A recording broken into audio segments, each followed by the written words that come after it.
Oi, pessoal, bom dia. Quem está falando aqui hoje é o Leandro. Eu vou ser o anfitrião desse Community Call no lugar do Lucas. E hoje temos mais coisas muito legais para compartilhar com todo mundo. Acho que para começar, eu vou aproveitar o Matheus, que já está aqui, já está pronto. Matheus, acho que você hoje ia apresentar um pouquinho dos avanços em inteligência artificial, é isso aí? Isso, eu Maravilha. gosto do Matheus já está pronto. Eu tô aqui preparando minha tela enquanto eu tô falando, mas deu certo. Eu vou só experimentar aqui ligar minha câmera para mostrar aqui para todo mundo. É, Então, pessoal, bom dia. Acho que algumas semanas atrás eu tive um feed, Matheus aqui da Deco, tá? Algumas semanas atrás eu apresentei sobre avanços de AI e pedi feedback. Agradecer imensamente a todo mundo que contribuiu lá na thread. Essa thread ainda está no ar para contribuições, tá? E a gente até pegou algumas ideias aqui para trazer para vocês. Eu vou compartilhar aqui minha tela, para não tomar muito tempo também, para apresentar aqui o que é que a gente tem brincado, tá?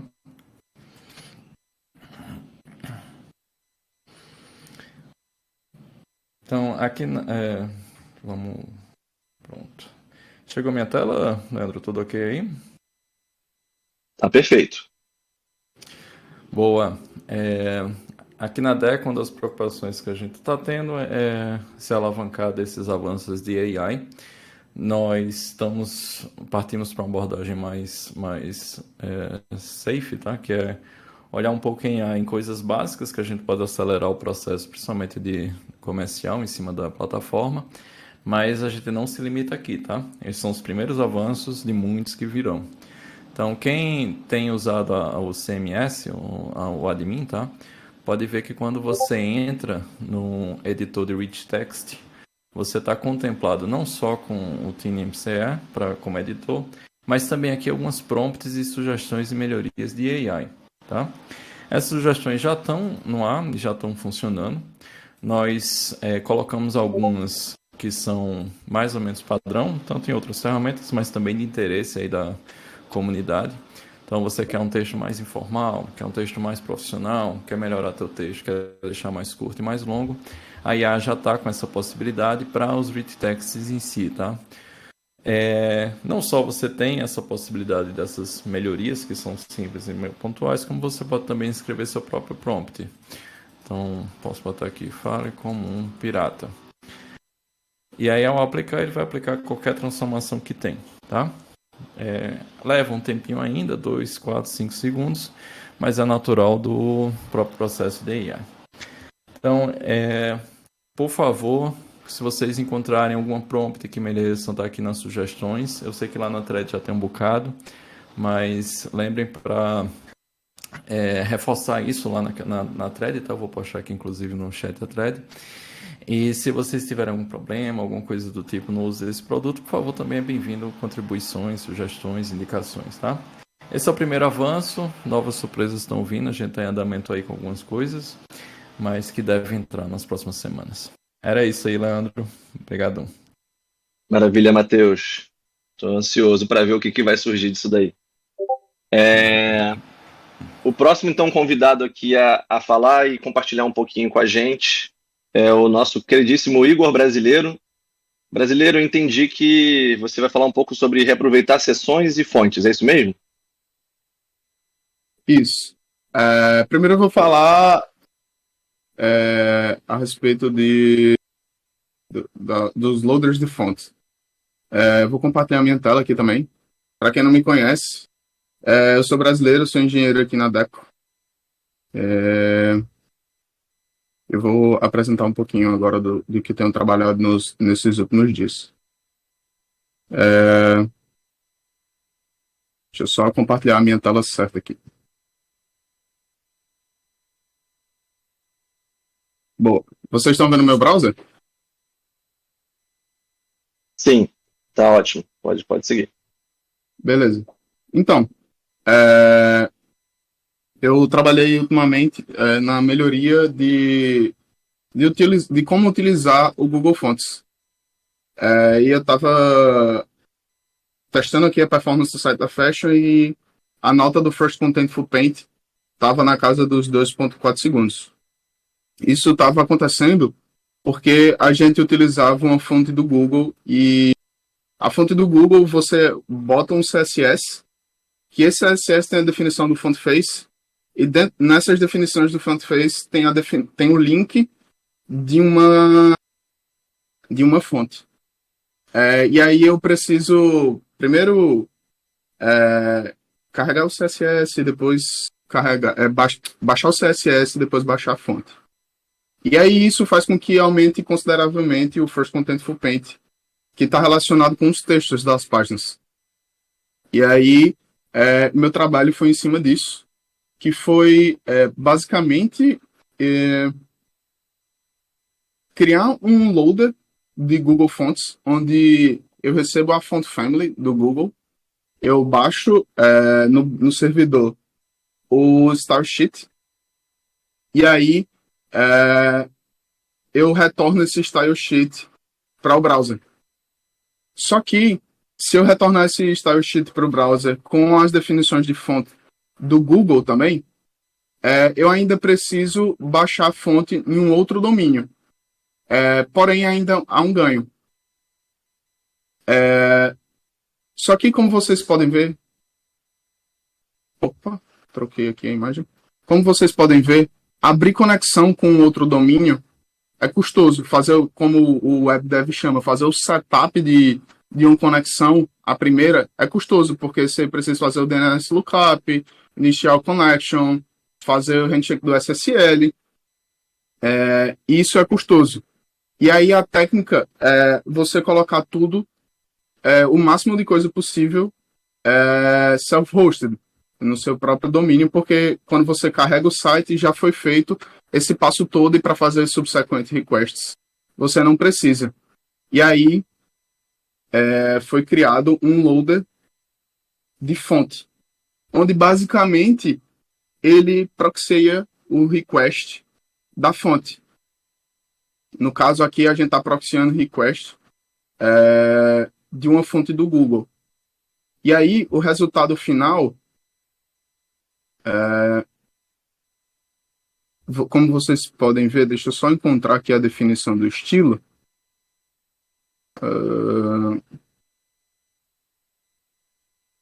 Eu troquei a abinha aqui e eu me perdi. Aqui. Como vocês podem ver, eu tenho a definição do font face, exatamente do que vem do Google, só que é feito um replace aqui na URL para fazer o proxy dela, usando o loader de fonte, mas como vocês podem ver, tem a referência da fonte aqui. E o bacana disso é porque a gente pode ter outros providers de fontes e aí basicamente ou criar uma sheet ou refazer essa sheet e proxiar a fonte. E ele vai funcionar.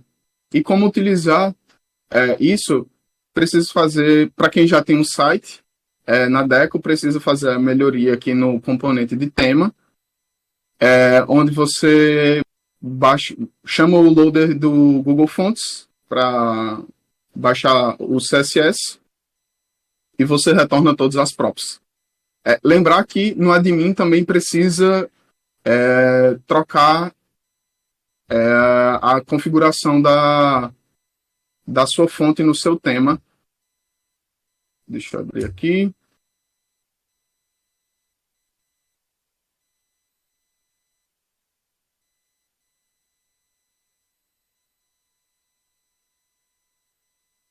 Você precisa vir no seu tema e editar sua section. Eu vou pegar aqui a section de tema e mostrar como tá. Ops.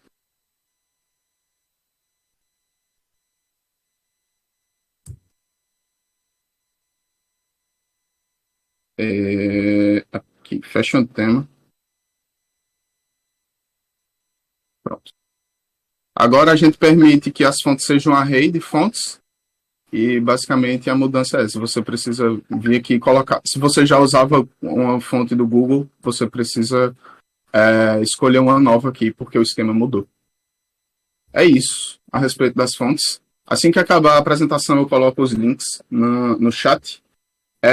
E agora eu vou falar um pouquinho de uma feature que o pessoal tem pedido, que é o Make Reusable, ou reutilizar um componente. Por exemplo, eu tenho um caso de uso aqui que eu tenho um carrossel, e esse carrossel está em todas as páginas, e aí eu não quero ficar recriando ele. E aí, no lugar de vir aqui no JSON, copiar o JSON, então ir lá na minha listagem dos blocos,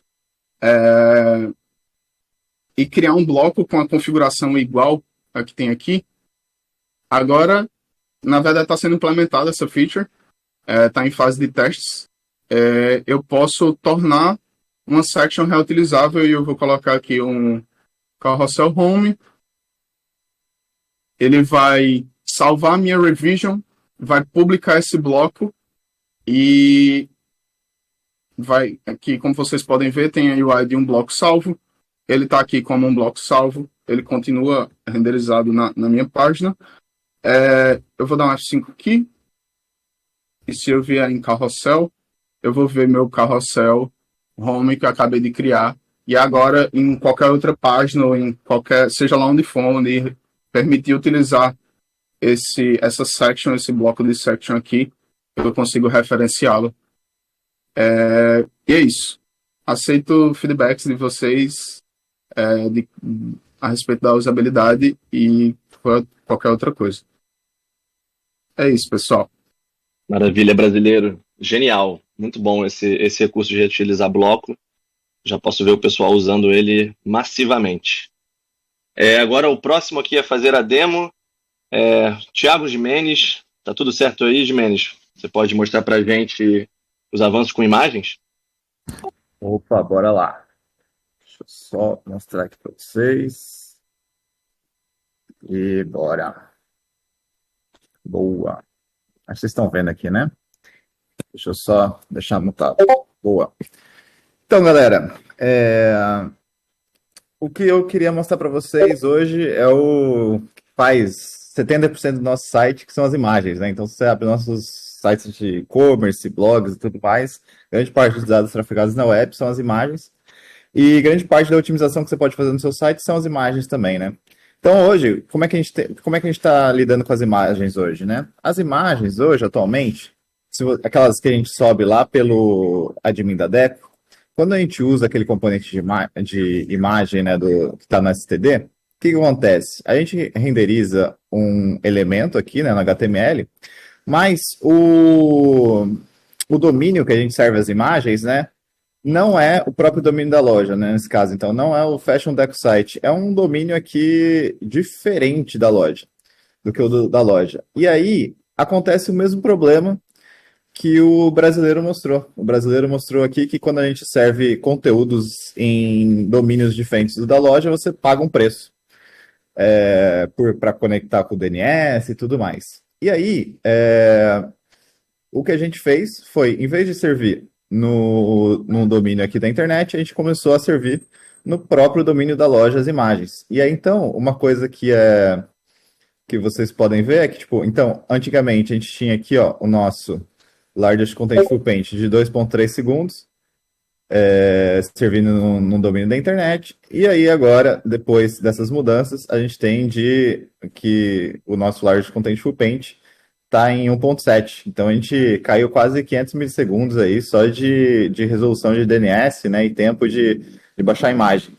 Então, para a gente ficar com uma performance bem mais legal e bem melhorzinha. Outra coisa que a gente aproveitou e fez nessa saga de imagens, né, que a gente chama aqui internamente na Deco, é que, por exemplo, a gente pegava essa imagem aqui e antigamente a gente estava servindo ela em WebP, né, que é um formato que o browser aceita. E aí ela aqui, ó, ela tinha 52K, por exemplo, de de tamanho, né? Essa minha imagem aqui, que é essa imagem aqui do LCP. E aí, melhorando o algoritmo de encoding, a gente conseguiu transformar primeiro para a VIF. Então, atualmente, a gente tem um formato da imagem, né, dessa imagem aqui. Quando o browser aceita a VIF, a gente troca para a VIF e fazendo essa troca, a gente conseguiu diminuir para 22K, a mesma imagem, quase a mesma qualidade, né? Então, se você fica trocando aqui, você basicamente quase não vê a diferença da qualidade da imagem. E só que a gente diminuiu mais do que a metade da imagem. Então, é para ficar com um tempo de LCP bem menor também por causa disso, né? Então, a gente também melhorou o nosso encoding. Então, agora a gente está transformando para VIF. E aí você deve se perguntar, pô, mas nem todo browser aceita VIF. Não tem problema. O que a gente usa é o request header de accept do browser. Então, sempre que o browser ele manda quais os formatos de imagem que ele aceita, né, que ele sabe renderizar. E aí, então, a gente olha para esse cara, se a gente tem a VIF, a gente transforma para VIF, se ele tem WebP, a gente transforma para WebP, e depois a gente vai transformando, no final, no pior dos casos, a gente entrega ou JPEG ou PNG mesmo. Então, a ideia é que browsers que aceitam ficam mais rápidos e os browsers mais antigos ficam mais lentos, mas eles continuam mostrando as imagens. As imagens elas continuam lá, né? Então, o que a gente não pode fazer é não ter imagem do produto, né? Então, isso aí vai funcionar normal. E, cara, basicamente é isso. A gente vai estar lançando, né? Tem um PR aqui. Se vocês quiserem entender mais sobre como é que isso aqui funciona e tudo mais. Mas a gente vai estar lançando isso aqui hoje. E aí, como é que você ganha essa feature? É só você atualizar o STD. Basicamente, dar um update lá. E aí é para todo mundo começar a ganhar esse novo jeito de servir imagens e ganhar esses milissegundinhos aqui no LCP que ajudam bastante. Então, é isso. Foi isso de imagens essa semana. Incrível, Gimenez. Obrigado. Cada segundo conta aí na performance do site, né? E para finalizar aqui do lado da Deco, temos Candeia, mostrando um pouquinho sobre a evolução do nosso esquema para apps. E aí, vou aparecer hoje aqui também. Tá todo mundo me escutando? Tá ótimo, Candeia. Beleza. Meu nome é Marcos Candeia, pode me chamar de Candeia, sou engenheiro aqui na Deco. E essas 3 últimas semanas eu andei trabalhando muito numa coisa que muita gente reclama, que é o famoso esquema lá, que às vezes acontece de você gerar e não bater com os tipos, aí você vai lá, não casa com o tipo a rede de produto, não funciona muito bem, enfim. Então eu estava trabalhando nessa parte de geração de esquema, mas não só com esse objetivo, como com outros também. E aí eu passei por várias coisas diferentes para poder chegar onde eu tenho uma proposta atualmente para como a gente vai resolver esse problema ou como a gente vai seguir nos próximos passos e também pensando no futuro. E aí eu resolvi escrever isso como um log de coisas que aconteceram nessas últimas 2 ou 3 semanas para poder explicar um pouco onde é que a gente está nessa história toda. Dar um pouco de... até para vocês da comunidade entenderem um pouco. Beleza, mas nas últimas 3 semanas eu estava com 2 objetivos maiores, que era suportar Dynamic Imports, não Dynamic Import no sentido de importar código com await, import e passar um string qualquer, porque isso não é suportado atualmente no Deploy, mas sim permitir com que, por exemplo, como usuário, você consiga começar uma loja sem todas as extensões que o STD dá, por exemplo, Vtex, Links, Venda e tudo que está lá dentro do STD, que você nem vai usar. Na maior parte das vezes é uma loja Vtex ou Venda que só vai usar os loaders da Venda, só vai usar os loaders da Vtex. E aí o admin fica grandão, né? Então se entrar aqui, sei lá, na Fashion, por exemplo, dá para ver que aparece um monte de coisa aqui que talvez, nem use esse negócio do STD aqui, o loaders, da Vtex a gente usa, mas sei lá, tem de outros também, que tem até os functions do Butter CMS, enfim, tem coisa que eu não vou usar aqui, né? E aí, como seria se eu conseguisse estender minha biblioteca aos pouquinhos né, e não aparecer tudo de vez, e que essa extensão também seja fácil de ser criada. E o segundo objetivo é melhorar a Dev Experience também, como colateral nesse caso. Mas, explicando um pouco, tudo isso só é possível por causa daquele esquema.gen.json que está dentro de cada repositório que vocês provavelmente conhecem. Para gerar ele, a gente usa uma coisa do próprio Deno, que é o DenoDoc. Ó, então, se você for... Já deve ter visto um erro do DenoDoc em algum lugar, mas se eu for aqui no terminal... Deixa eu dar um zoomzinho aqui. Se eu for aqui no terminal e rodar um DenoDoc, sei lá, live.gen.ts, ele vai me mostrar aqui um JSON aqui, né? Bem grande, com um monte de coisa. A gente usa esse JSON aqui para poder gerar aquele esquema que vocês conhecem bem, que é o esquema.gen.json, tá? Vou voltar aqui pro tamanho. Eita, ficou pequeno. Beleza. Então, meu objetivo era fazer aquele esquema não precisar ser gerado em DevTime, porque hoje é em DevTime, né? Então você precisa dar um commitar, se você esquecer de rodar, não atualiza, enfim. E hoje isso só é feito em DevTime por 2 motivos. O primeiro motivo principal é que o DenoDeploy não deixa a gente rodar syscall, ou seja, não dá para você rodar um comando do DenoCLI. E o segundo, que eu diria que é o maior motivo, é porque é lento rodar isso. É uma task CPU intensive. Então, não é I/O intensive. Significa que você usa tempo de CPU processando tudo isso. Demora mesmo, é da natureza do problema. O DenoDeploy tem limite de 50 ms de uso de CPU. Então, é um negócio que foi feito... Até o Node e o Deno foi feito geralmente para você lidar com async I/O geralmente que não bloqueante, né? Que é coisa que não bloqueia a CPU, é tanto que a ideia é que você seja single-threaded e tudo mais, tá? Mas o DenoDoc em si demora muito, toma muito CPU time. E aí eu passei por várias explorações para saber, e várias alternativas para saber como é que a gente pode resolver isso. Minha primeira alternativa foi fazer cache, né, do DenoDoc. E aí eu tive que mudar para o WebAssembly. Então, essa biblioteca aqui, que é o DenoDoc, do próprio DenoLand, que é o que eles usam internamente, ele também é compilado para WebAssembly. Pra quem não sabe, dá para você pegar, escrever Rust e compilar o código Rust para WebAssembly. E ele é uma biblioteca que você consegue usar no Deno, né? Como se você estivesse chamando a CLI. É diferente porque, eu descobri depois, né? Bem diferente, porque a CLI tem vários níveis de cache. Então, eles sabem que é lento e cacheiam lá internamente. Mas isso aqui é feito em Rust, o código mesmo é feito em Rust, e aí você coloca umas anotações e tal para poder, que é esse WASM BindGen, para poder gerar código JavaScript. Então você consegue, a partir de um código Rust, compilar para WebAssembly e aí sim invocar dentro do código JavaScript, /TypeScript. Só que é lento, né? Então, tipo, até quando eu comecei a verificar, eu fui ver, cara, por que é tão lento? Vou abrir uma issue. E aí já tinha uma issue já. Um cara perguntando por que esse negócio é tão lento, né? E aí ele fala, do DenoDoc, o WebAssembly demorou 1.6 segundos e no CLI demorou 7 ms. Aí o maintainer explica, né, e tal, e ele basicamente fala o seguinte, é lento mesmo, o CLI é rápido porque ele cacheia, se você rodar isso numa máquina que não tem nenhum cache, vai ser lento. Inclusive, para quem já passou por isso, se você dá um deno eval localstorage.clear, que é quando você mata o cache, demora muito. Que é o tempo de fato que real do negócio, né? Então, se eu for aqui na Fashion, deixa eu ver se tem outra aqui que a Fashion tá mexendo. Se eu for aqui, por exemplo, no STD, dar um pulo aqui, e matar o cache,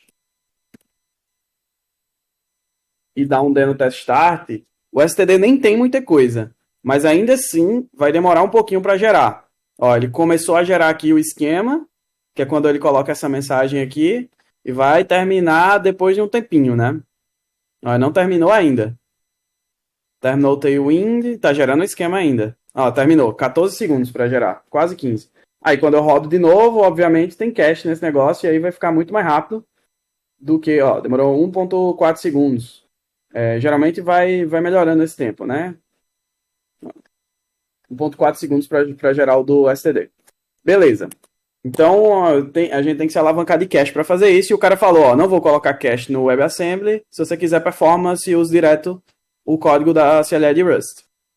E aí, voltando agora para as minhas alternativas, como eu falei, eu tentei mudar para o ASM usando o DenoKV como cache.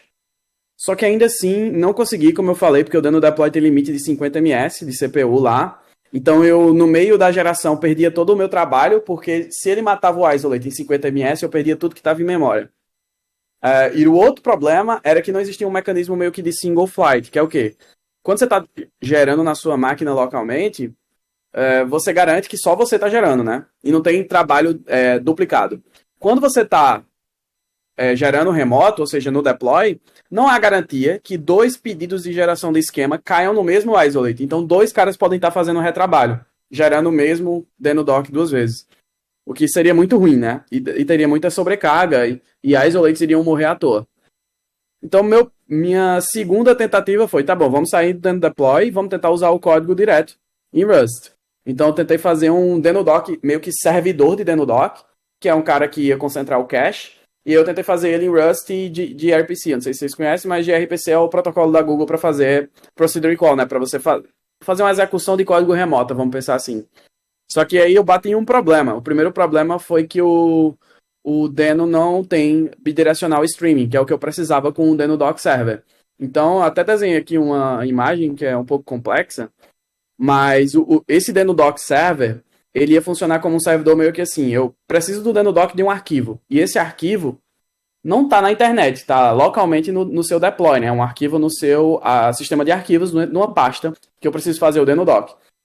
Como o DenoDoc tem que ser feito remoto, eu tenho que transferir esse conteúdo. Então eu precisei fazer vários layers de cache para evitar essa transferência de conteúdo e para deixar mais rápido.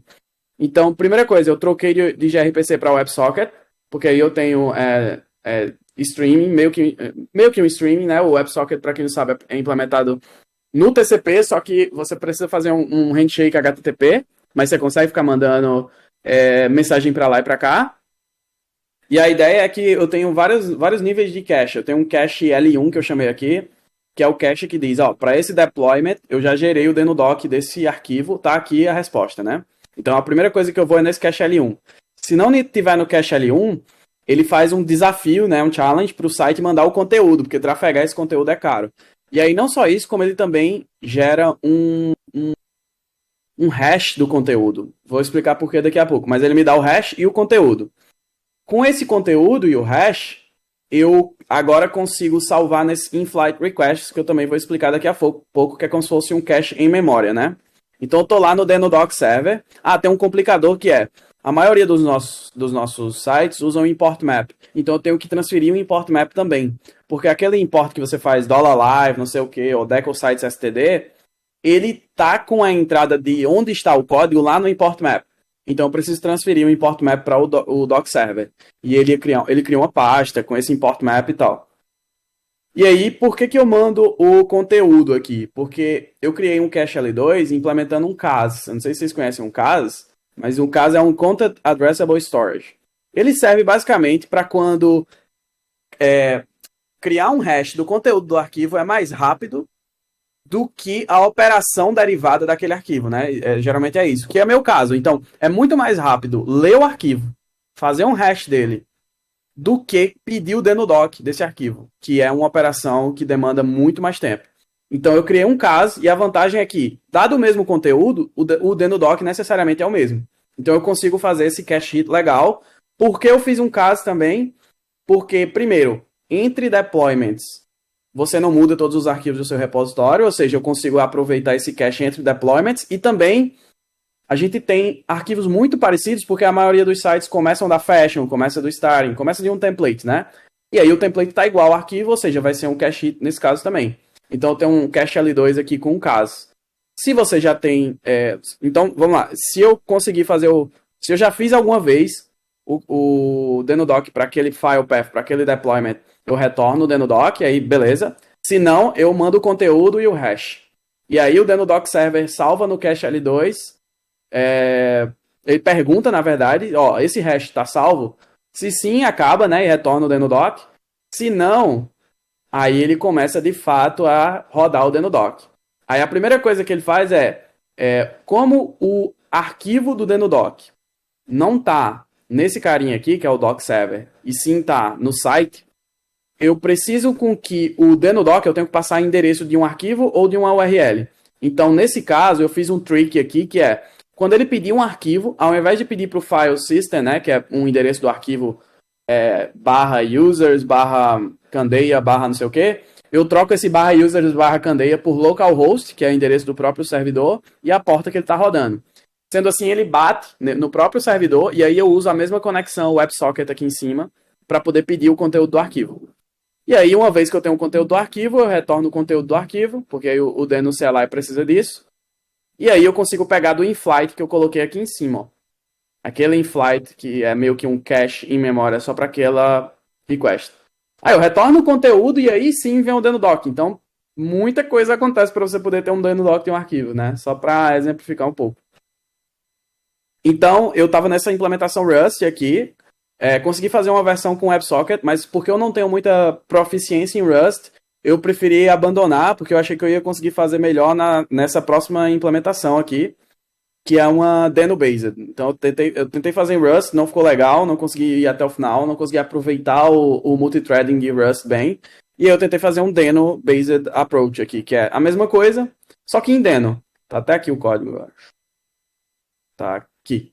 Então eu implementei a mesma coisa e tal, fiz deploy, não fiz deploy no Deno Deploy, por causa do limite de CPU, fiz deploy no Fly.io, para quem não conhece, pode dar uma olhada aí, e aí ficou muito lento ainda, e eu achei que tinha a ver com o fato de o Deno ser single-threaded, e essa operação ser uma operação CPU intensive, né? Como ela é single-threaded, só vai ter uma coisa rodando ao mesmo tempo, então eu fiz novamente uma nova tentativa, dessa vez em uma linguagem que eu tenho proficiência, que era Go. Então eu implementei esse mesmo sisteminha igualzinho em Go, e aí o em Go ficou bom. Tá aqui o código, para quem tiver curiosidade, posso mandar depois.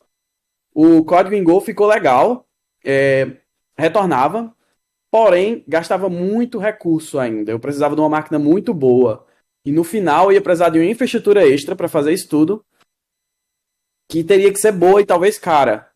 Sei lá, não tão cara, mas sei lá, uns $50 por mês já é caro para o que a gente tem hoje. E ainda assim com a possibilidade de ter problema quando tiver muita gente gerando esquema. E aí eu voltei, dei uns passos atrás e pensei nos dois problemas que eu queria resolver inicialmente, que era o fato de o esquema ser gerado em DevTime e a outra coisa que é permitir Dynamic Imports, essas coisas. E também o nosso famoso Deco Hub. E aí eu pensei, cara, vou dar prioridade a uma. E aí, nesse caso, eu dei prioridade ao Deco Hub. E aí, por enquanto, a gente não vai ter uma experiência melhor de DevTime. O esquema.jane.json vai morrer. E agora o que vai aparecer lá é um arquivo ZST, que é um arquivo binário. É um arquivo intermediário do esquema. Então eu vou guardar os arquivos intermediários de todo mundo. Então vai continuar gerando. Só que agora é um arquivo binário. O legal é que não tem merge, né? Você simplesmente escolhe um ou outro. Então não tem mais que fazer merge do esquema, esse tipo de coisa, porque ele é um arquivo binário. No GitHub também não mostra diff e tal, então isso é legal. Mas ainda vai continuar sendo gerado. Mas isso ainda assim é melhor, porque habilita a gente a ter, de certa forma, um dinamismo em runtime. Para o futuro, a gente tem a ideia de rodar uma infraestrutura dedicada. E essa infraestrutura dedicada provavelmente pode gerar esse esquema, e a gente pode usar o conceito do Kubernetes como stickiness, que permite com que, por exemplo, o mesmo request caia na mesma máquina e aproveitando melhor a memória dela, o cache dela e tal. Mas, no final, essa é a conclusão. Eu queria compartilhar aqui com vocês que foi 3 semanas intensas de testes diferentes. Eu apresentei isso para o time internamente, e aí o pessoal da ideia apresentar aqui. Acho que é isso. Maravilha, Candeia. Cara, super interessante ver o seu processo criativo de resolver esse problema. Super aula, obrigado aí por compartilhar, enfim, comigo, mas também com toda a comunidade. E, pessoal, estamos chegando ao fim. A gente acabou estourando um pouquinho o tempo, mas eu acho que foi por uma boa razão.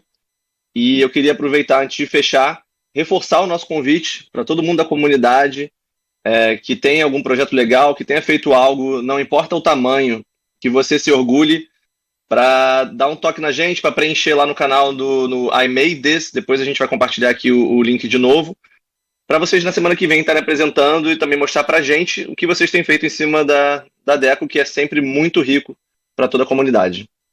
Então é isso. Leandro, rapidinho, Sim. antes da gente terminar, só fazer o nosso último jabazinho aqui, ó. No final, temos aqui, estou lançando agora o nosso updates aqui dessa semana. Então, se vocês quiserem ver tudo que aconteceu aqui, né, nesses repositórios, a gente lançou aqui. E lembrar o pessoal aí de entrar, por favor, entrem neles e deem as nossas estrelinhas aí, que a gente tá precisando de estrelinha lá. Maravilha. Então é isso, gente. Obrigado, Gimenez, pela complementação. Semana que vem, no mesmo horário, mesmo lugar, a gente está de volta para apresentar as novidades. E bom final de semana para todo mundo. Quem precisar de ajuda já achou os canais. Estamos à disposição. Grande abraço. Tchau, tchau.